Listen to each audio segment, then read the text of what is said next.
So, welcome students to Gantavya Academy. This is your host Gantavya Darbari, and we are solving index question of chapter Matter in Our Surrounding. Okay, you know what? I'm a firm believer that winners don't do different things, they do the same things differently.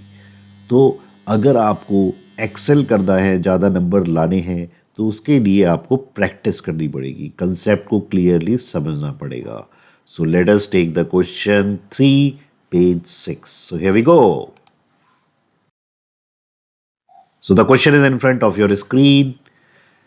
First is a gas fills completely the vessels in which it is kept. Give reasons. Okay, तो आपको point ध्यान रखने हैं और अपनी language में आप बना सकते हैं इसे. So a gas fills completely the vessel in which it is kept because. So never start your answer with because. You have to write the statement first. यानी जिस फॉर्मेट में क्वेश्चन पूछा है उसी फॉर्मेट में आंसर करना है. Now the reason is diffusion. Diffusion of the particle in gas. जो इसको कंप्लीटली ऑक्यूपाई कर लेती है गैस. तो हमें पता है कि गैसेस में जो है लार्ज इंटरमोलिकुलर स्पेस होती है ना, वो बहुत लार्ज है in comparison to solid liquid. इसका मतलब क्या है कि उनके पार्टिकल मूव कर सकते हैं बहुत फास्ट, है ना, और वो बहुत जल्दी वेसल को फिल कर लेंगे. Right. So thus the volume of gas is same as that of the vessel. तो अगर कोई 1 लीटर का कंटेनर है तो गैस भी 1 लीटर ऑक्यूपाई करेगी. अगर सेम गैस 2 लीटर में रखी गई है, 2 लीटर कंटेनर में, तो वो 2 लीटर वॉल्यूम ऑक्यूपाई करेगी. तो गैस जितने जिस भी कंटेनर में रखी जाती है वो उसका वॉल्यूम ऑक्यूपाई कर लेती है. यानी जितना वॉल्यूम उस कंटेनर का होगा उतना ही वॉल्यूम उस गैस का होगा, क्योंकि गैस के पार्टिकल्स बहुत लूज हैं और उनके बीच में फोर्स ऑफ अट्रैक्शन भी बहुत कम है, तो वो उस पूरे कंटेनर को फिल कर लेते हैं. Let us move to the next part. A gas exert pressure on the walls of the container. Give reasons. Now, अब जो की पॉइंट्स है उसको अंडरलाइन भी करना जरूरी है. तो मॉलिक्यूल्स ऑफ गैस जो होते हैं उनमें काइनेटिक एनर्जी होती है. काइनेटिक एनर्जी क्या होती है? We have seen that if any particle is in motion it possesses kinetic energy. तो काइनेटिक एनर्जी सबसे ज्यादा इसमें, जिसके कारण वो पार्टिकल्स कोलाइड करते रहते हैं. जब वो कोलाइड करेंगे तो वॉल्स ऑफ द कंटेनर से स्ट्राइक करेंगे, टकराएंगे, है ना, और उसके कारण वो फोर्स देंगे या मोमेंटम देंगे. तो ये जो फोर्स उस पर यूनिट एरिया पे लग रही है जिसको मैं मोमेंटम कह रहा हूं, उसी के कारण प्रेशर क्रिएट होता है उस जार पे, उस गैस के द्वारा.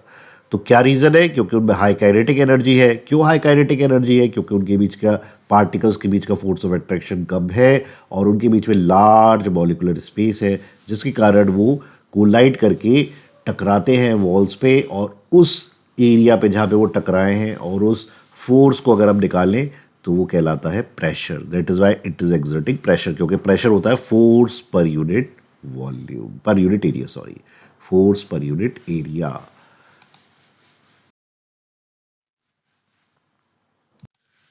Okay, let us take next part now. So here we go. Wooden table should be considered as solid. Give reasons. ठीक है, तो यहां पे आपको याद रखना है कि सॉलिड की कैरेक्टरिस्टिक्स क्या है. So wooden table should be called as solid because it matches with the characteristics of solid state. जैसे it is hard and rigid. ठीक है, सॉलिड की डेफिनेट शेप होती है, उसका डेफिनेट वॉल्यूम होता है, उसकी हाई डेंसिटी होती है, उसके पार्टिकल्स जो होते हैं उनके बीच में सबसे कम काइनेटिक एनर्जी होती है. क्योंकि ये सारी चीजें उस टेबल के अंदर देखी जा रही हैं, यानी उसमें डेफिनेट शेप है, डेफिनेट वॉल्यूम है, particles are tightly packed, they are not moving, they have high density. Okay, so we can say that the wooden table is solid. Let us move to another question. So let us see the next question. So we can easily move our hand in air, but to do the same through a solid block of wood, we need a karate expert. तो यानी अगर मैं हाथ अपना air में चला रहा हूँ, जैसे आप चला के देखो, यू कैन इजीली मूव. पर अगर आप टेबल में चलाना चाह रहे हो और ये चाहते हो कि टेबल के आर पार मैं अपना हाथ निकाल दूं, then it is very difficult. You need an expert for that. Okay, so let us see what will be the appropriate answer for this. So you can easily move your hand, but to do so in the solid you need a karate player. Why? Because, अब देखो यहां से मैंने because यहां लगाया, because से शुरू नहीं करेंगे. तो पहला पॉइंट है कि मॉलिक्यूल्स ऑफ एयर जो है उनके बीच में लीस्ट फोर्स ऑफ अट्रैक्शन है. यानी उसके पार्टिकल बहुत दूर दूर हैं, जबकि सॉलिड में ये पार्टिकल बहुत पास पास है, उनके बीच में फोर्स ऑफ अट्रैक्शन भी ज्यादा है।